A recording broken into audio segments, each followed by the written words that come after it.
aguda y de la otitis externa. Son dos patologías muy frecuentes, pero sobre todo la otitis media aguda es algo de todos los días y en la patología pediátrica tiene muchísima importancia. Pues bien, como su nombre lo dice, otitis es un proceso inflamatorio o es una infección del oído medio. Esta otitis media, por ser aguda, habitualmente se resuelve en la totalidad o también evoluciona a una otopatía secretoria o a una otitis media crónica. De estas dos entidades vamos a hablar después. Pero para que ustedes se den una idea, el término de otopatía secretoria no es más que un exudado de líquido que está dentro del oído medio. No quiere decir otopatía secretoria que está secretando moco por el oído. No, la otopatía secretoria es una entidad inflamatoria del oído medio, secuelar a una otitis media aguda, que es el contenido de líquido en la caja timpánica con el tímpano íntegro. Pues bien, ¿cuál puede ser la etiología de esta otitis media? La etiología de la otitis media aguda puede ser bacteriana o puede ser viral. Dentro de las bacterianas, la más frecuente es por el Streptococcus pneumoniae. También interfiere una Moraxella catarrhalis, el Haemophilus influenza, el Streptococcus piógenos. Y dentro de las virales, el más común es el virus sincicial respiratorio, o virus de influenza H1 y 2. Pero también en cuanto a la bacteriología, tiene mucho que incide, digamos así, en la edad. Habitualmente, no quiere decir que siempre, las virales son más frecuentes en chicos, simplemente porque los chicos están expuestos en la guardería, en el jardín, a toda la patología viral estacional. Con respecto a la etiopatogenia, si ya consideramos estos agentes etiológicos, nosotros tenemos que tener en cuenta algo, que habitualmente la otitis media aguda tiene como antecedente una afección rinosinusal o de la vía respiratoria alta. Y acá juega un rol fundamental esta línea roja que ustedes ven ahí, que es la trompa de Eustaquio. Ese es el rol fundamental, es la ventilación de un oído medio para que funcione normalmente y a su vez para que el oído medio pueda drenar a la rinofaringe el moco contenido a través de la trompa de Eustaquio. Es decir, que si yo bloqueo por un proceso inflamatorio catarral o rinosinusal la trompa de Eustaquio, el líquido que está y que debe drenar desde el oído medio no lo va a poder hacer. Y ahí se estanca. Y justamente el oído medio, que está ahí, lo que debe tener es aire, porque hay quienes describen al oído medio como el quinto seno paranasal. ¿Por qué? Porque tiene aire. Entonces yo creo fundamental a ustedes recalcar y recordarles algo de esto. El oído sabemos que tiene tres partes: el oído externo, el oído medio, que hoy nos estamos refiriendo, y el oído interno. Tanto el oído externo como el oído medio intervienen en la transmisión del sonido. El oído interno interviene en el procesamiento auditivo y la transmisión del mismo. El oído externo está formado por el pabellón auricular, que tiene distintas partes, ¿eh? El hélix, este repliegue interno, que es el cartilaginoso, que es el antélix, el trago, que está hacia adelante, el antitrago, que es oponente, y el conducto auditivo externo. Y este orificio grande es la concha auricular. A su vez, el oído medio, tenemos una pared, ustedes tienen que hacerse la idea que el oído medio es una caja.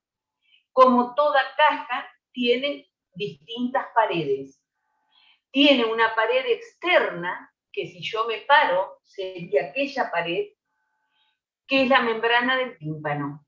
Tiene una pared interna, que es la que está en relación con el oído interno, que tiene dos estructuras fundamentales. Una es la ventana oval, donde se apoya el estribo para hacer transmitir el sonido que viene desde el tímpano por el martillo, el yunque, al estribo. Y de esa manera se hace movilizar las rampas timpánicas donde hay líquido endolinfático y se produce la motilidad de los botolitos y de esa manera se transmite el sonido. Y otro orificio fundamental en la ventana, en la pared interna, es la ventana oval, que es abierta. Por eso la importancia de la estabilidad de las presiones entre la caja del tímpano y la parte vestibular. Pues bien, tiene un piso que está dado justamente por este piso es óseo, y está en relación acá a un vaso muy importante que muchas veces es alto o prominente, que es el golfo de la arteria yugular. Tiene un techo que está en relación directamente con el endocráneo y ese es el lugar donde se producen las fístulas. Tiene una pared anterior, que a esto quiero llegar. Esta pared anterior, supongamos que está cortada, pero en el extremo antero inferior sale este orificio. Es el orificio de la trompa de Eustaquio. Este orificio es el que debe estar siempre abierto para permitir que el aire ingrese al oído medio y que el moco que se forma normalmente dentro del oído medio se drene hacia la vía respiratoria alta. De ahí que la trompa de Eustaquio es el fundamental elemento en la producción de una otitis media. Siempre que nosotros tengamos aire en esta cavidad, esté ventilado y el moco que se forma habitualmente se pueda drenar, no vamos a tener un componente inflamatorio que con el pasar del tiempo se pueda hacer infeccioso. Esto es lo fundamental.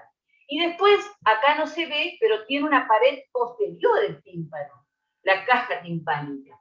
Esa pared posterior tiene un orificio arriba, que es lo que se denomina aditus ad antrum. Es la entrada al antro mastoideo que está atrás, que es óseo.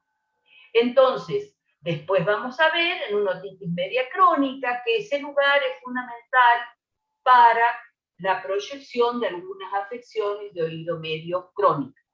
Pues bien, habiendo hecho este repaso grosero de lo que es la anatomía del oído, vamos a ponernos dentro del oído medio desde atrás.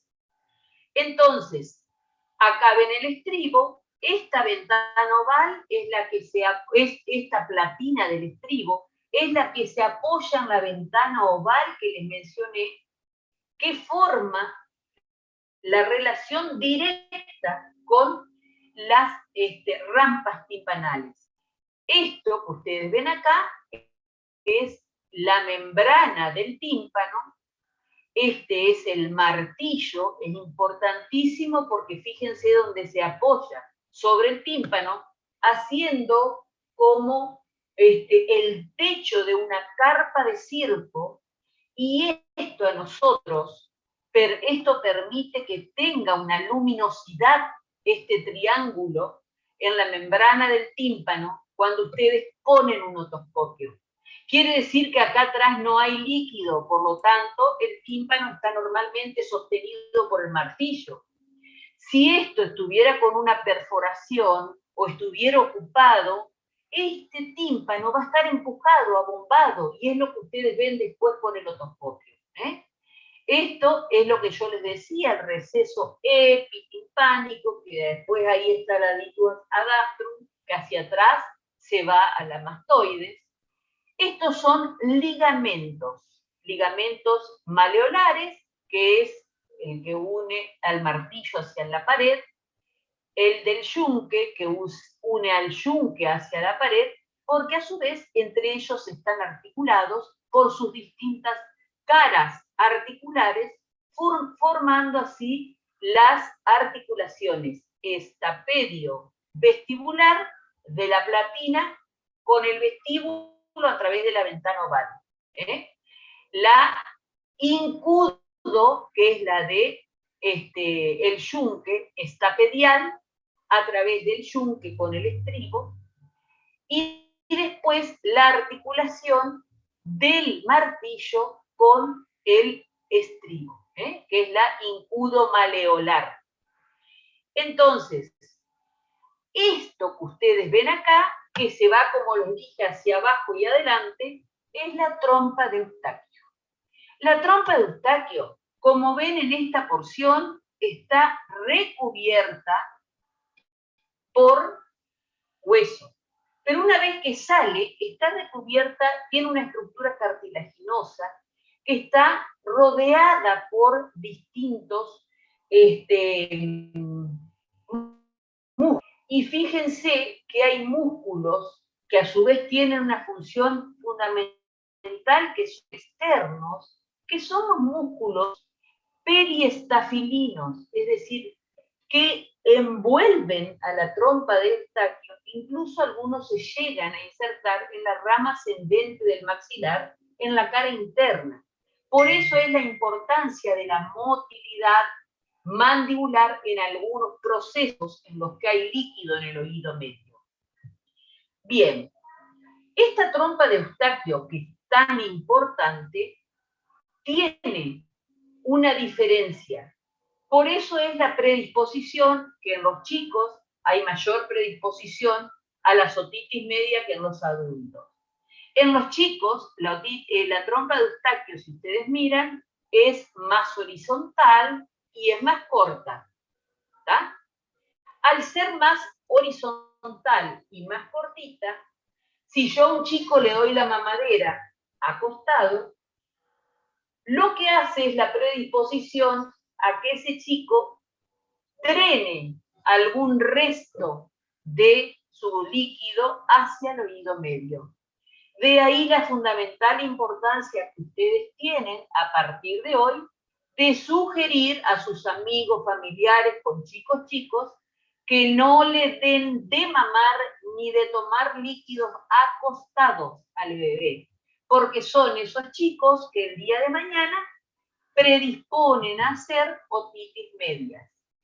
Y en el adulto, la trompa de Eustaquio es oblicua, es más larga, pero además ya está con mayor fortalecimiento muscular, a diferencia de la del chico. Bien, ¿cómo nosotros estudiamos a los oídos?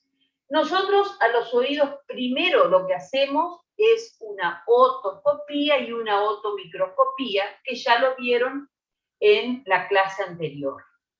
Eso a nosotros nos va a dar la visión real de una afección del oído. Pero necesitamos algunos estudios complementarios. Estamos en la duda de que no es una otitis media aguda y que puede ser una otitis recurrente, pero en ese momento está sana, o que puede tener líquido y ser lo que hoy les mencionaba, una otopatía secretoria, en fin, un montón de parámetros en los cuales uno tiene que completar con diagnósticos audiológicos. ¿Cuáles son? Audiometría tonal, impedancia audiometría y la logoaudiometría. Pero a su vez, por lo que habíamos dicho, necesitamos ver cómo están las mastoides, si están con contenido o no, cómo está cómo es el hueso timpanal, y para eso tenemos exámenes de imágenes. Hay imágenes que si ustedes hoy las piden, le dicen que no se hacen más. ¿Por qué? Porque los técnicos no están entrenados en hacerlo, pero son buenísimas. Por ejemplo, la de Schüller es lo que mejor muestra la permeabilidad y la aireación de las mastoides. José 3 o transorbitaria comparativa muestra bien los peñascos, pero lo que sí se hace hoy es la tomografía computada de base de cráneo. Tiene que ser en cortes y en cortes coronales para ver exactamente si hay alguna alteración. Y para casos que son más importantes, lo que tenemos que ver son a través de que requieren, como por ejemplo, si uno descarta una afección tumoral, resonancia nuclear magnética de base de cráneo. Ahora bien, una otomicroscopía normal, después se la van a explicar bien los jefes de trabajo práctico. Hoy nos poníamos desde adentro, acá está el martillo, este es el cono luminoso, esta es la parte flácida del tímpano, a trasluz se ve el yunque. Acá yo no lo veo al estribo, pero acuérdense que estaba unido, le seguía el yunque. Y toda esta es la parte tensa del tímpano. No sé qué quiere preguntar Lorena porque levantó la mano, pero... Discúlpame, Gabriela. Simplemente quería recordarte que estoy grabando la clase nada más. Porque hay... Bien, perfecto. Esa nada más. Bueno, mirá, ni bien nos sentamos, puse para grabar. Es decir que ¿no sale que se está grabando ahí? No, por eso quería avisarte. Bueno, gracias, Lore.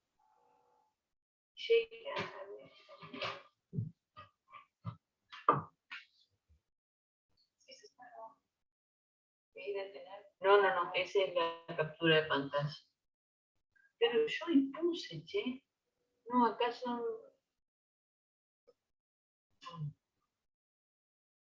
Grabar en esta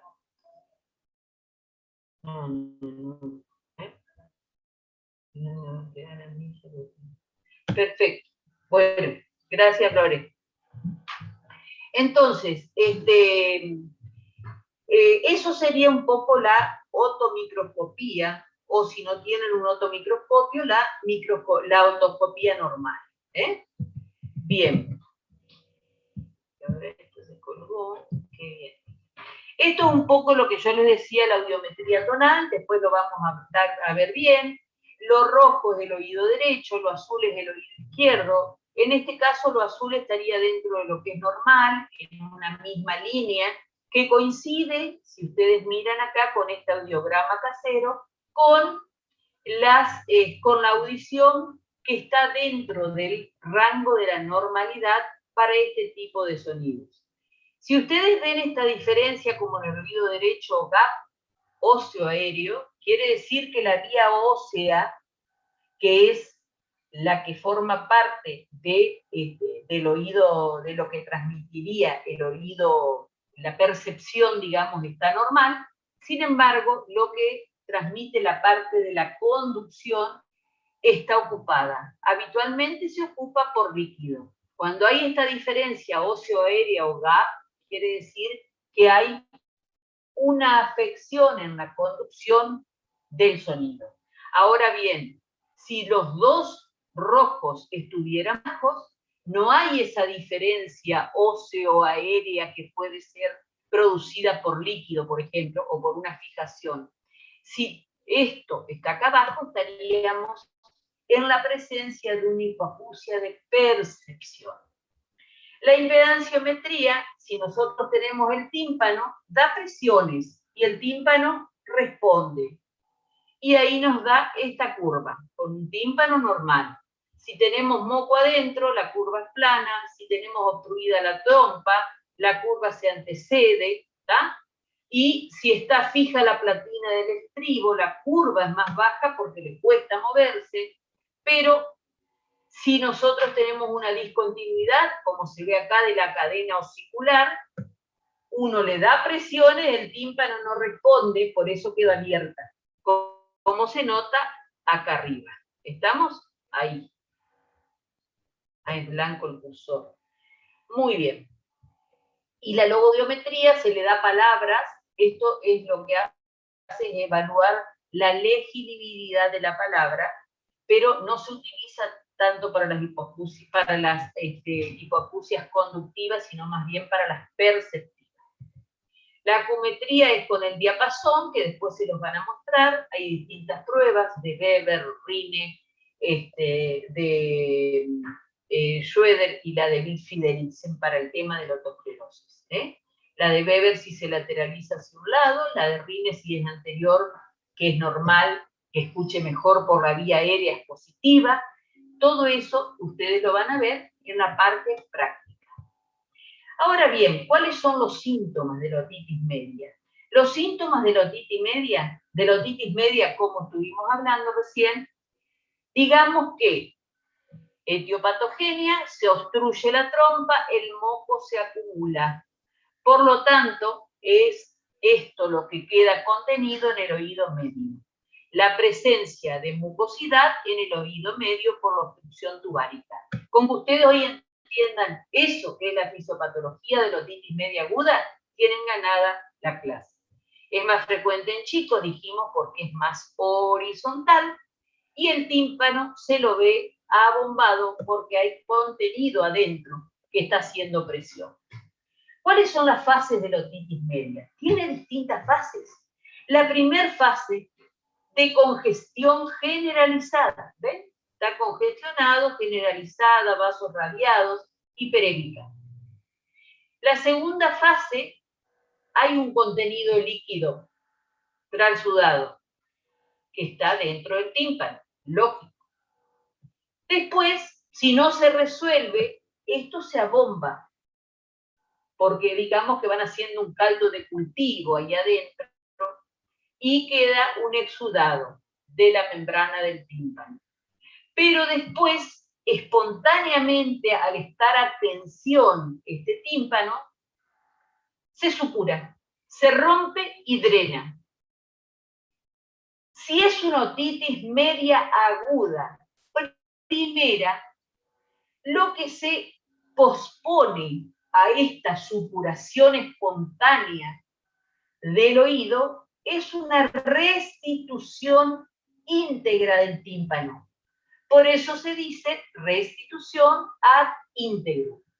Pero estas serían las fases de una otitis media aguda básica. Hay que tener mucho cuidado, porque hay que diferenciar, por ejemplo, si nosotros tenemos un chiquito que viene con estas características de un abombamiento, pero no vemos un exudado que esté a trasluz, pero tiene un antecedente viral importante de la vía aérea, nosotros estaríamos en la presencia de algo que se denomina miringitis. Esa miringitis es un tímpano que está terriblemente abombado a tensión, el chico está con fiebre, crisis de llanto, dolor, no puede comer.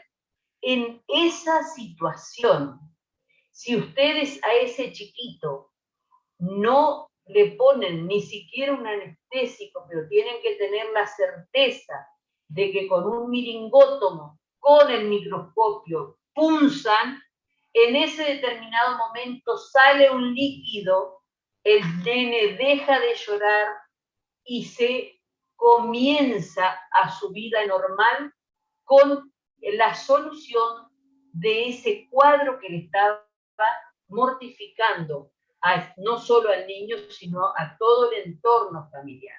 Y acá ven cómo se ve lo que estábamos hablando a través y adentro de la caja del tímpano. Muy bien, esta es la caja aireada, la caja con moco, y así vemos la otitis media aguda en la microscopía o en la otoscopía. Y esto es lo que yo les decía, la meningitis.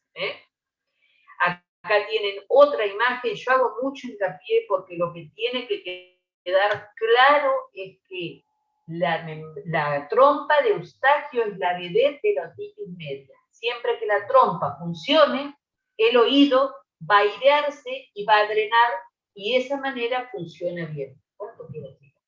Los síntomas. Los síntomas, dolor, otorrea, es decir, a veces puede segregar ese moco, como dijimos, la supuración, hipoacusia y fiebre. La hipoacusia de conducción no escucha porque lógicamente que está ocupado el oído medio, por lo tanto el sonido está interrumpido por ese líquido, dando una diferencia entre la vía aérea y la vía ósea que se transmite la parte perceptiva. Tiene fiebre y en los bebés un brusco despertar, malestar general, están muy irritantes, llanto desconsolado y pueden tener vómitos y diarrea. ¿Por qué? Por todo su cuadro y por lo mismo que un chico que tiene una amigdalitis pultácea puede tener vómitos y diarrea. ¿Por qué? Porque no nos olvidemos que es un sistema linfoideo importante en la parte otorrinolaringológica que sí o sí tiene conexión con los mesentéricos, que es algo muy rico en la parte abdominal. De ahí que si usted es un chiquito con una otitis media o un chico con una amigdalitis pultácea, tiene diarrea y tiene vómitos, puede tener que ver con esta afección, por la adenitis mesentérica reaccional. Muy bien, esta otitis media, ¿cómo puede ser? Persistente, ¿qué quiere decir? Nosotros tratamos la otitis media, pero antes de una semana vuelve a aparecer. Entonces quiere decir que está ahí el agente etiológico, persiste, no es que se curó. Puede ser recurrente cuando aparece otro episodio después de haberse curado. ¿Tá? Uno le dio 10 días un antibiótico, se curó, a los 2 días comienza nuevamente. Eso es recurrente. Y puede ser propenso a una otitis media, por supuesto, cuando hay 3 o más episodios de una otitis media en un año, en 6 meses, o 5 en un año. ¿Tá? Es lógico que acá lo está hablando de que uno es propenso a hacer una otitis media. ¿Cuál es la prevalencia? Tiene una edad pico que es entre los 6 y los 24 meses. ¿Tá? Y entre los 5 y los 6 años. Esto tiene que ver con lo que yo hoy les decía, la importancia de la exposición de los chicos a los grupos escolares o en guarderías o demás. Otra cosa, el tomar acostado, insisto, siempre en posición semisentada, desde tomar la teta hasta una mamadera o lo que fuera. Es mayormente aparece en varones y en los meses fríos, por lo que hoy les decía, estacional. ¿Tiene que ver la hipertrofia adenoidea que predisponga a una afección de oído? Claramente que sí. ¿Por qué? Porque hoy hablábamos de que la trompa de Eustaquio desemboca en la nasofaringe, en un orificio que es la fosa de Rosenmüller, que si las adenoides están grandes, este es el cabo, acá tiene que desembocar la trompa de Eustaquio, ¿no? Acá desemboca la trompa de Eustaquio. Pero si yo tengo tapado con un proceso adenoideo, esta trompa de Eustaquio que estaba desembocando acá va a verse obstruida. Factores genéticos sí tienen que ver. Por ejemplo, padres con patología genética que tengan alteraciones de las citoquinas proinflamatorias. Eso lo que hace es aumentar la susceptibilidad para la otitis media aguda recurrente.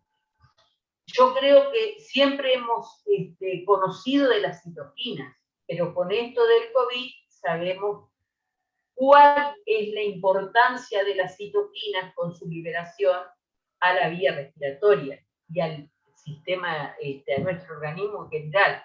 Por lo tanto, que esto avala eso que estábamos diciendo. Lógicamente que en zonas, en poblaciones donde hay mayor pobreza o donde hay mayor desnutrición, influye y aumenta la prevalencia de la otitis media aguda. ¿Estamos? Como también en pacientes que tengan patología alérgica. Bien, vuelvo a insistir, pero hoy no se van a mirar, que el oído medio tiene que tener aire, y cuando está confluido detrás del tímpano, estamos en presencia de una otitis media, este oído está ocupado, por lo tanto, hay que mejorar la ventilación de la trompa. Y acá se nota muy bien hoy el límite que yo les decía inferior. Pues bien, la otitis media aguda, acá tenemos la otitis media aguda.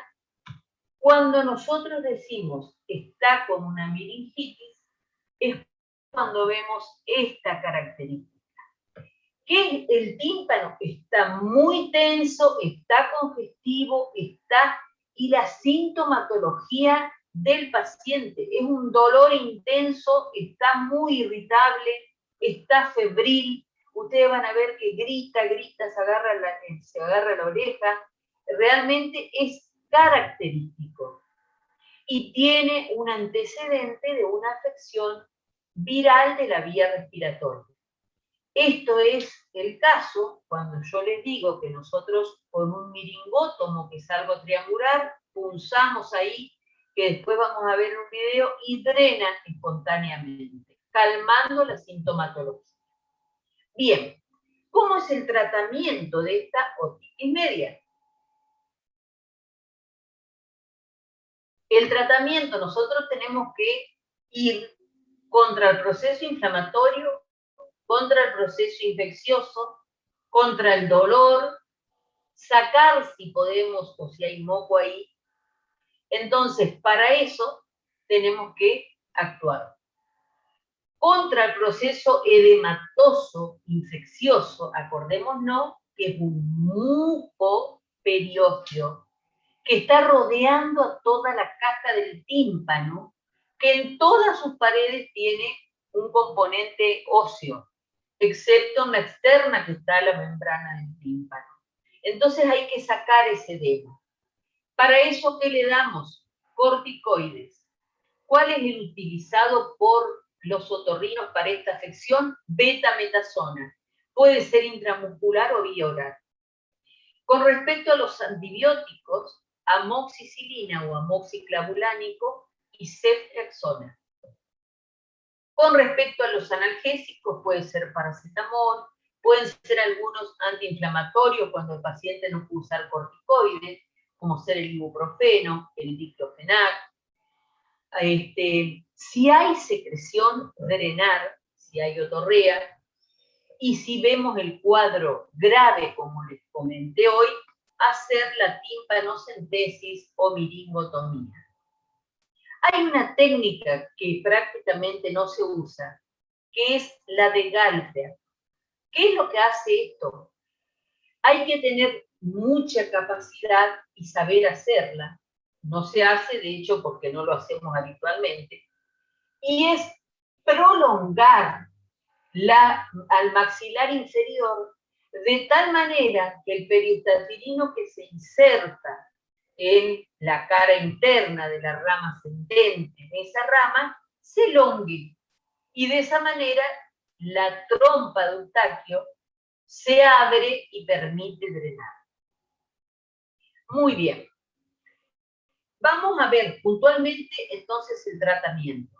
Dijimos antibióticos. Primera lección. Si es un paciente que no ha recibido tratamientos previos, amoxicilina. ¿Está? Si en 72 horas no se resuelve, o como les dije, ya fue usada un mes antes y volvió a aparecer la otitis media, vamos a rotar amoxicilina más ácido clavulánico. ¿En qué dosis? La amoxicilina nosotros calculamos de 70 a 90, hoy en día se usa directamente a 100 miligramos por kilo durante 10 días, no menos. Amoxicilina más ácido clavulánico, 70 a 90 miligramos kilo día, también por 10 días. Si es muy grave o si ya usó amoxicilina más ácido clavulánico y recurrió a la otitis, vamos a darle ceftriaxona. 50-80 miligramos por kilo día o 1 gramo por día, hasta 3 dosis, y ahí controlamos, que serían las 72 horas. Hay escuelas de pediatría que usan como único tratamiento 2 ceftriaxonas juntas y nada más.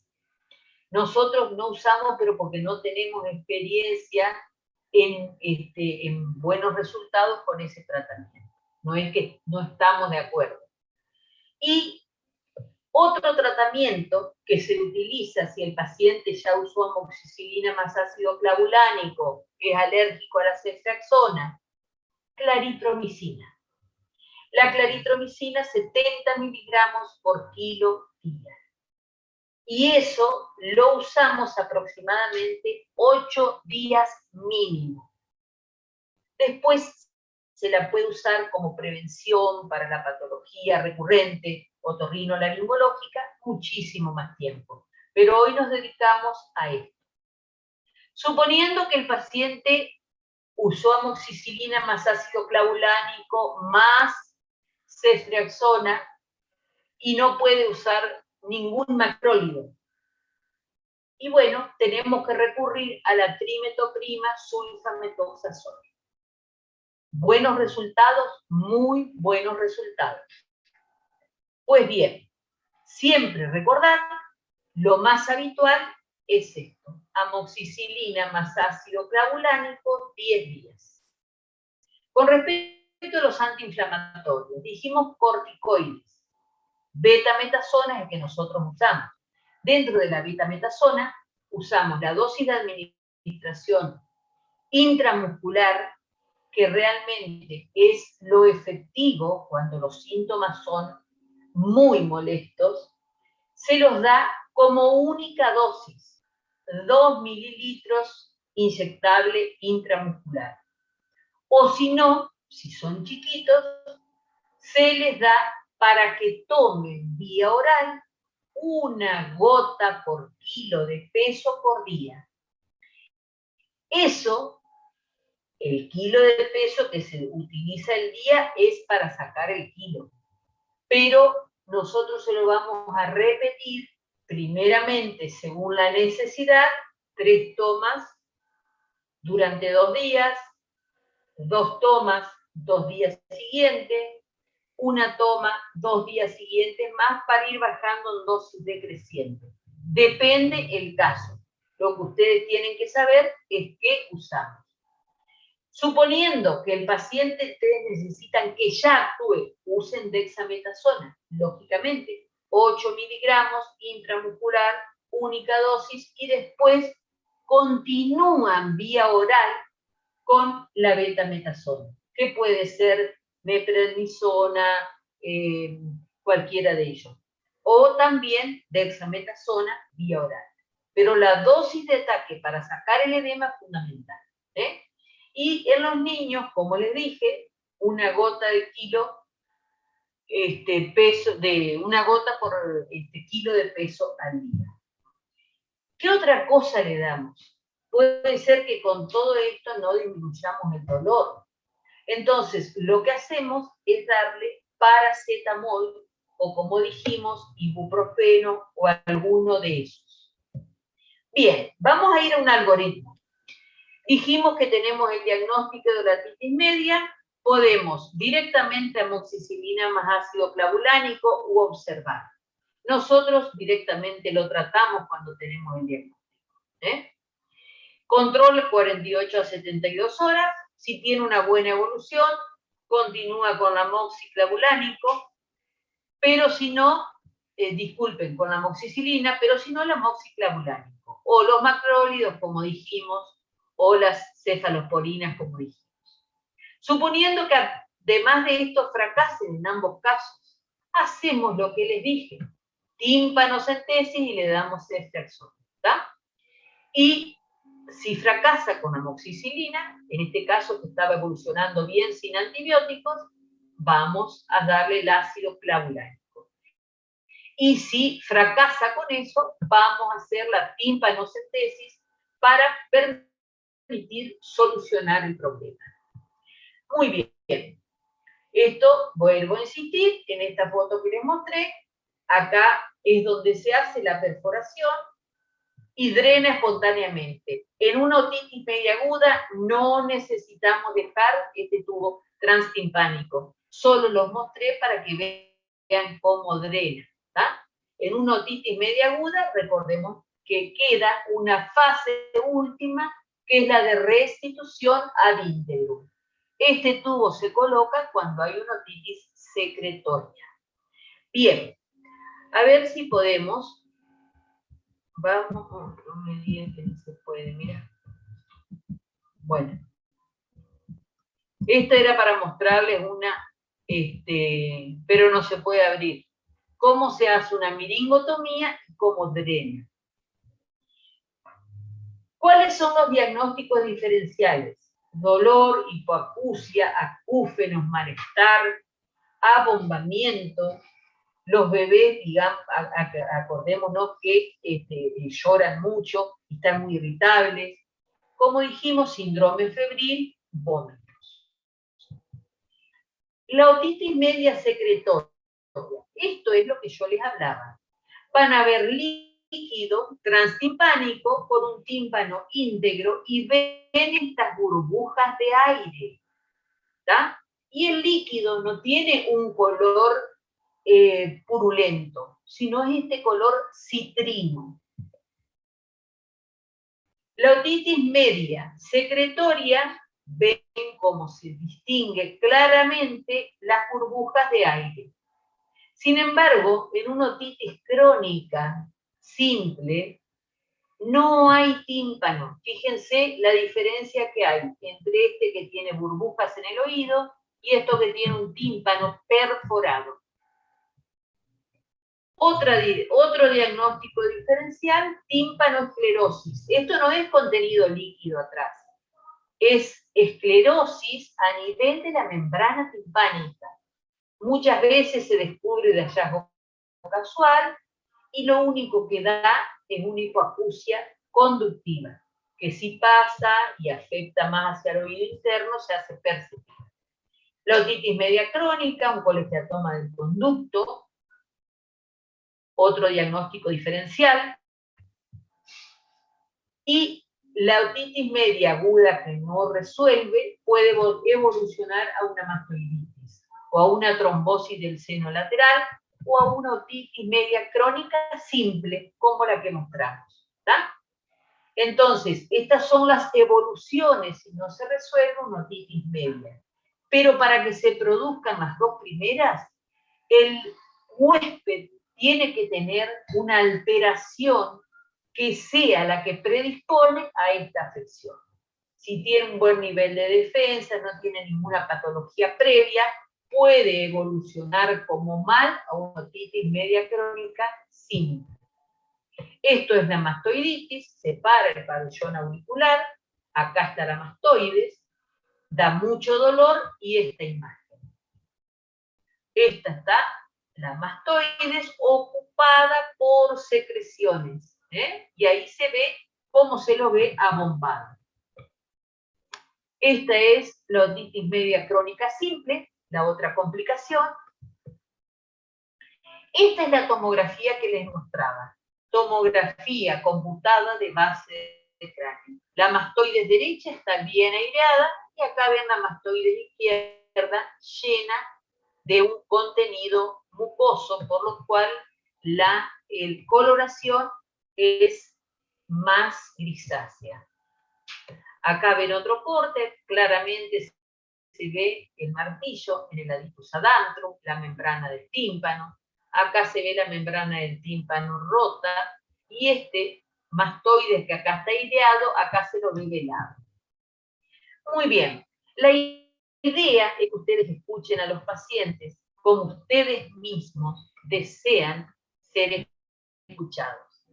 Así que chicos, muchas gracias, pero tenemos que continuar desgraciadamente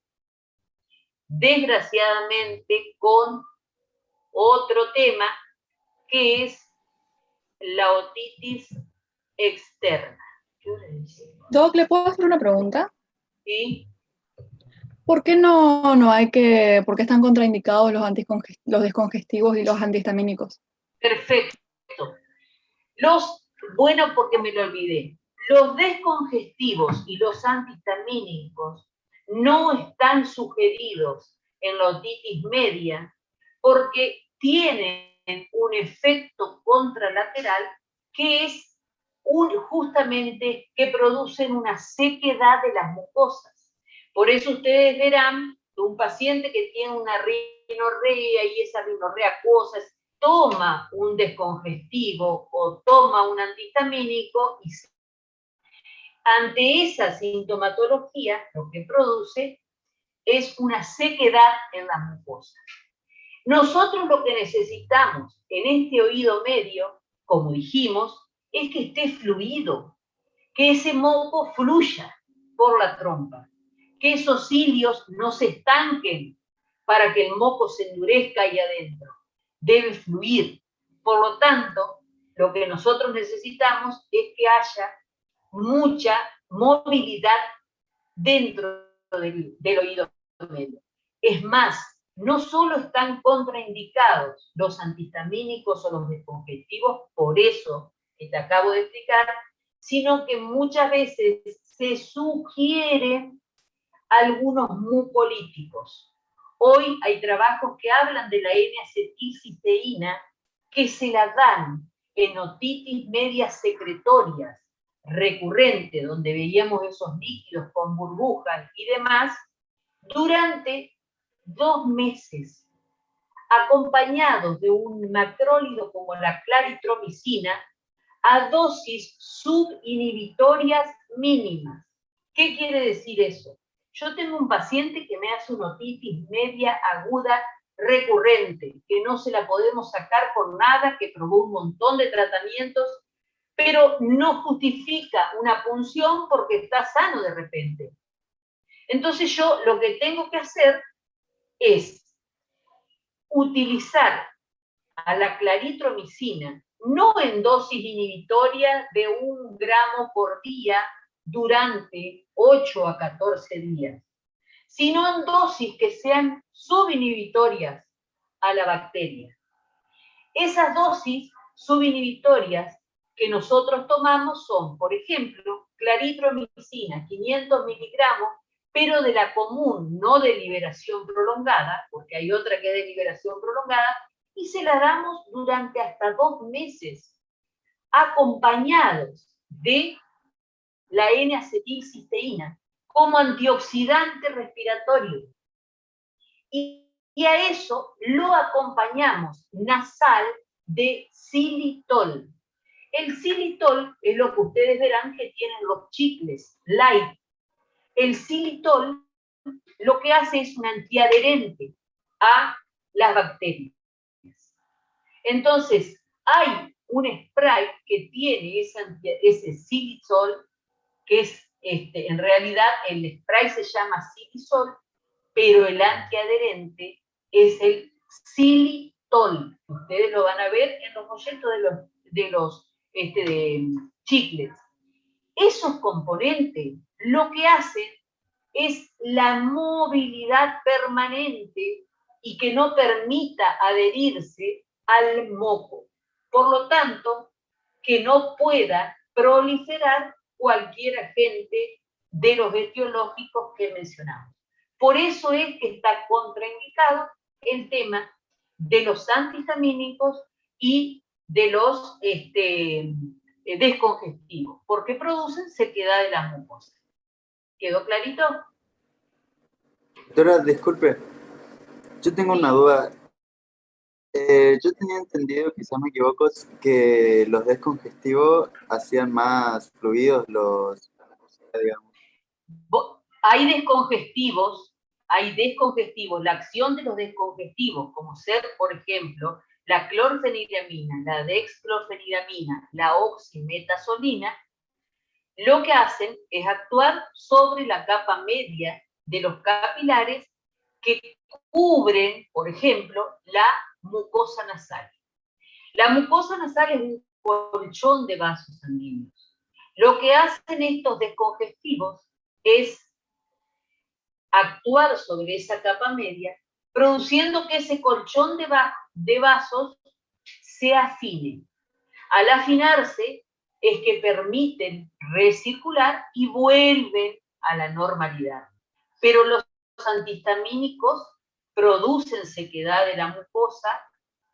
En donde puedas leer está descrito eso, y es realmente por lo cual nosotros no sugerimos el uso de antihistamínicos en el caso de otitis media, ¿tá? Pero lo que produce es eso. Todos los descongestivos, sobre todo la oximetazolina, recordemos que tiene sus receptores en los capilares vasculares de todo nuestro organismo. De ahí es el caso de que está contraindicada en los hipertensos las gotas nasales. Por eso es que nosotros tenemos que luchar, y ustedes con su familia, a que dejen de usar las gotas nasales. Porque las gotas nasales, primero, le va a ser bárbaro, porque les volvió la luz por esto que hablamos, porque sacan el edema de la mucosa, mejorando la funcionalidad de la misma. ¿Cuál es la función de la mucosa respiratoria? Desde detrás del vestíbulo nasal hasta el oído y la base del pulmón, formar moco, gracias a sus células que tienen y los cilios que lo mueven. Entonces, si nosotros facilitamos esto a una persona que vive con la nariz tapada, congestionada, se va a sentir mejor. Pero a medida que pasa el tiempo, va a necesitar usar cada vez más las gotas nasales o los sprays nasales con descongestivos en menor cantidad de tiempo. Y a la larga, no elige la oximetazolina o la que fuera. Por eso es que muchas veces los cardiólogos contraindican, y está contraindicado una hipertensión, este tipo de medicación, porque influyen a nivel de los receptores beta bloqueantes coronarios. Es decir, es todo un combo. Todo tiene que ver con todo, pero lo cierto es lo que les acabo de explicar respecto a lo que es de otorrino. Y no sé si te quedó claro por qué es que mejoran los descongestivos no antihistamínicos tipo desloratadina, loratadina, fexofenadina, levocetiricina. Esos no mejoran el tema de la fluidificación. Al contrario, los descongestivos a los cuales vos te referiste son los que podrían, por el mecanismo que te acabo de explicar, favorecer esto. ¿Quedó claro o no? Sí, doctora. Bueno, vamos a seguir rápidamente porque me quedan 3 minutos con otitis externa. La otitis externa es una afección del oído externo que produce una gran supuración, puede tener una infección de la piel, es más frecuente que en la parte externa en el conducto auditivo. El tratamiento es moco lo que hay ahí, por lo tanto tenemos que drenar con cánula de aspiración, hacer tratamiento tópico con antibióticos, darle corticoides y dar gotas que pueden tener ácido acético para la otitis de pileta, pero lo cierto es que al oído hay que mantenerlo seco. Puede ser que esté en un forúnculo, puede ser que esté difuso, ¿tá? Pero hay otras otitis externas que son específicas que hay que tener en cuenta, que ahora las vamos a mencionar. Los síntomas: otorrea, es decir, moco que sale del oído, de un amarillo verdoso, fétido, mucho dolor en el oído, una hipoacusia de conducción, picazón, prurito en el oído y en el pabellón. Pueden tener fiebre, dificultad para tragar, porque acordémonos que la articulación temporomandibular forma la pared anterior del conducto auditivo externo, y habitualmente eso es lo que vemos. ¿Cuál puede ser? Hay una otitis que es predisponente, otitis externa maligna, en los pacientes diabéticos o inmunodeprimidos, que predispone a la proliferación de una bacteria que es la pseudomonas y que después afecta incluso a la parte ósea, produciendo una osteomielitis de ahí. Ahí nos estamos refiriendo a la otitis externa maligna, con un huésped que condiciona para que esto aparezca. Pues bien, la etiología más común no es la de las pseudomonas, es el Staphylococcus aureus o el Staphyloepidermidis. Y sí es común el Aspergillus nigrans o fumigatus, que son hongos. Los hongos son muy frecuentes, sobre todo en la época de pileta. ¿Por qué? Porque queda agua adentro del oído. Esa agua no se elimina y ahí es donde proliferan estos honguitos. ¿Cuál es el diagnóstico? A través de la infección, de los síntomas que dijimos y tener la exposición o al agua o algún irritante o alguna enfermedad predisponente. El tratamiento es drenaje, es una medicación con corticoides y con antibióticos, se le puede poner ácido bórico o antimicóticos. Y medicación sistémica si es que lo requiere. Pero lo fundamental es mantener el oído seco en una otitis externa. El tratamiento de primera elección es la cefalexina, 1 gramo cada 12 horas durante 7 días. O el cefadroxilo, 500 miligramos cada 12 horas, también 7 días. Pero si con esto no pasa, hay que rotar amoxicilina más ácido clavulánico durante 7 días. Siempre acá tratamos de hacerlo acompañado de un corticoide. Corticoide inyectable, la betametasona, como habíamos dicho, en única dosis. Pero si es por hongo, no le den corticoides, porque acordémonos que los hongos le van a fomentar el crecimiento de estas hipas. Y las gotas óticas con antibióticos, si es que son necesarios, o antimicóticos, o si uno ve que no está perforado el tímpano, puede usar también Pervinox, pero lo cierto es que está prohibido mojar los oídos. Bien, esta es la otitis externa producida por el estáfilo. Ven que se cierra el conducto, es como que se lastima. Es una infección difusa. Frecuentemente hay agua que queda dentro del conducto o uno se lastima usando hisopos. Esto es lo que le decimos la otitis del nadador. Otra otitis externa eczematosa, fíjense cómo se nota acá el eczema. Esto es típico de los alérgicos que se rascan de manera permanente, por irritante que puede ser el champú. Y esto que ven acá es la otitis externa micótica. Prurito, dolor, hipoacusia y la presencia, así como se las ve, de estas cifras. No queda otra que drenar, tratar con antibióticos, no corticoides, se le puede poner un polvo para secar si ustedes están seguros que sacaron todo. Si quedó algo, acá pueden usar Pervinox o algún antimicótico.